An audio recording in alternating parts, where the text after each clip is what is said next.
Eco प्रिंटिंगचे प्रयोग. तुरटी modern केलेल्या कापडावर पानं फुलं मांडून घेतली, मग बांधून वाफवून घेतली. आता वाफवलेले सगळा रोल आहे तो सोडवते. हा सोडवताना बघा प्लास्टिक निघालं. ते निळं जे आहे ते आयर्न ब्लँकेट म्हणतात तसं आहे. आयर्न ब्लँकेटचा काही उपयोग झालेला तरी वाटत नाही आहे. बघूया.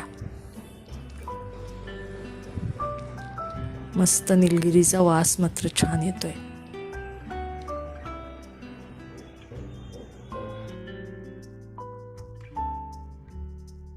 हा पीस तयार झाला. कांद्याची साल, निलगिरीच्या खोडाची साल, त्याच्यानंतर निलगिरीचं पान आणि झेंडू. माझं मॉडर्न आणि आयर्न ब्लँकेट दोन्ही वीक पडलं असावं, कारण रंग हवे तसे आले नाही आहेत. आता ते कोणाला तरी विचारायला हवं. कसा वाटतोय हा पीस जरूर कळवा.